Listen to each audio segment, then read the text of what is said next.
Good afternoon, my dear brothers and sisters.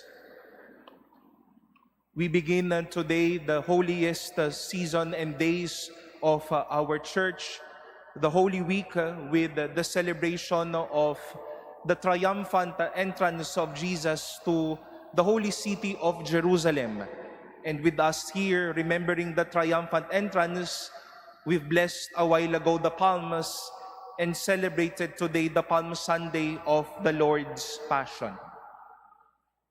Isang kwento lang po tungkol sa akin na ito po yung nais nating pagkuhanan ng ating pagninilay ngayong hapong ito. When I was still a young boy and a young altar server in our parish in Santa Clara po sa Pasay, I wish to confess something. I used to skip serving or hearing Mass when it is Palm Sunday and Good Friday. Would you know the reason why? Mahuhulaan niyo ho ba yung dahilan? Bakit yung batang ako ayaw na ayaw mag-serve kapag Palm Sunday at Good Friday? Yung mga sakristan namin, huwag niyo akong gagayahin, okay?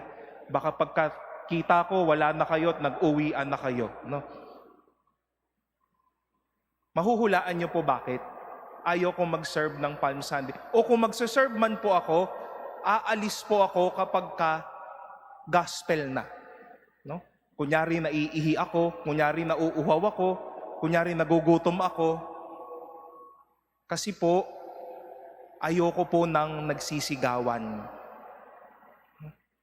Siguro na wala naman po dito sa inyo na gusto, nagbabalataktakan ang buong sambahayan ninyo mula araw hanggang gabi. We wish that at least for some moments of exchanging our thoughts, there will be silence.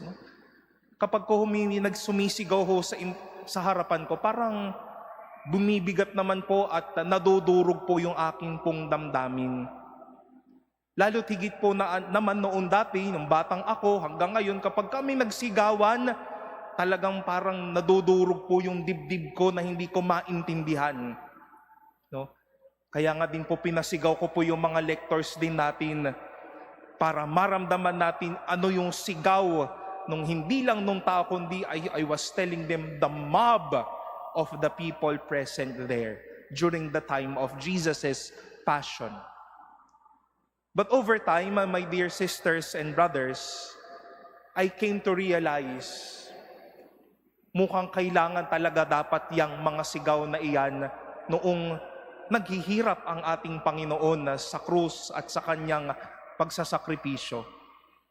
People, since He came to this holy city of Jerusalem, were shouting, Hosanna to the Son of David. Just like what we did a while ago, we were so happy welcoming the Lord. When Jesus faced His passion, His death, and resurrection, a lot of shouts came all over to Him. Ipako siya sa krus. Ayaw namin dyan. Gusto namin kay Barabas. You save the others, why don't you save yourself? If you are the Son of God, come down from the cross. Parte nga po pala siya nung kwento ni Jesus na hindi ho natin maiiwasan.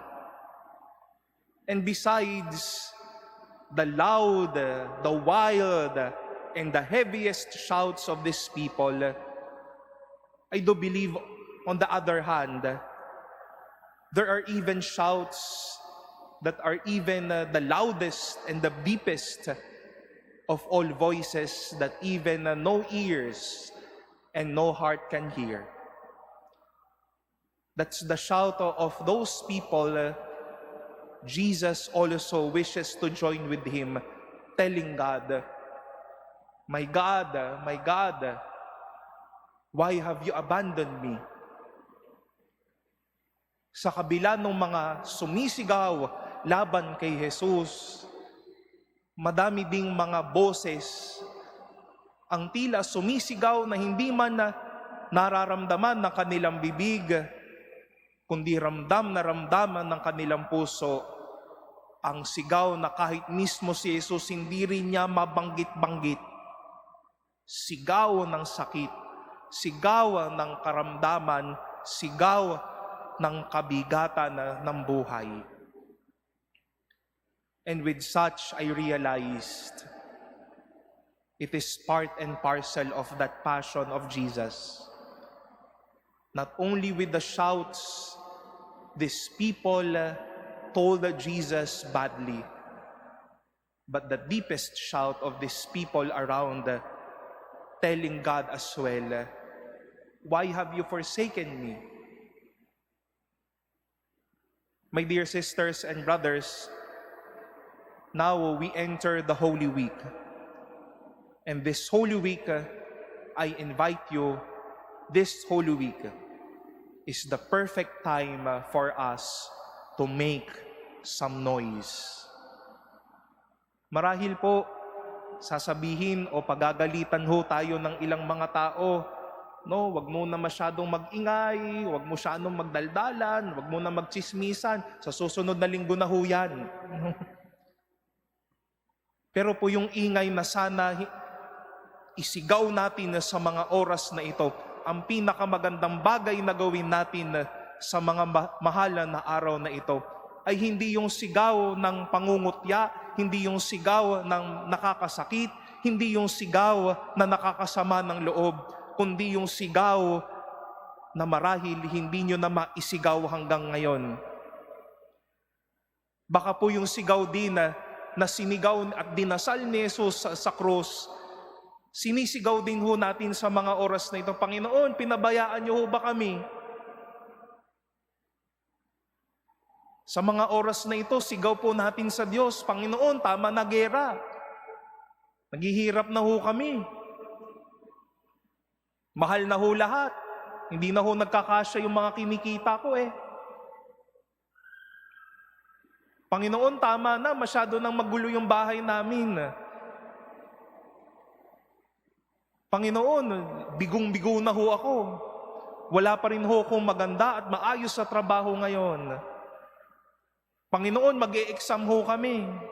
Paano ko ho maisisingit yung review ko sa kabila ng mga pinagdadaanan namin sa bahay, sa pinagdadaanan ko sa loob ng aking silid? My God, where are you now that I am doing this life? Am I doing this all alone? Where are you? Have you been with me? This shouts that no ears can hear, but only a silent and a battling heart can ever tell. Make that noise heard these days, sisters and brothers. Not anymore the noise that destroys, not anymore the noise that restricts our relationship with others, not anymore a noise that divides people left and right, but now a shout to God of our deepest need.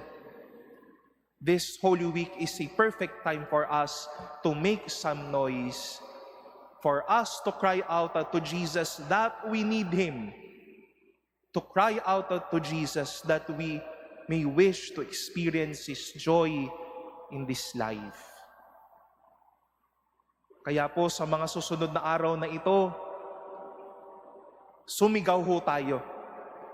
Hindi man ho yung sigaw na tulad ng mga narinig natin kaninang pangungutya at pangbababa ng dignidad. Katulad ho ni Jesus sa krus, mukhang kailangan ho natin sa mga oras na ito na isigaw ang lahat ng mga bagay sa ating puso. Na iparating natin sa Diyos anumang mga maliliit at mabibigat sa ating buhay, yung mga krus din natin sa buhay. And we are then assured that after shouting out to God, making noise in front of the Lord, we are assured that like those saints, like those blesseds, once they've experienced falling asleep, now they rise. Those in their tombs, they rose again. Those in distress will then be saved. Make some noise. Your noise to God matters. And let this noise be prayers good enough for God to hear and for God to bless us with.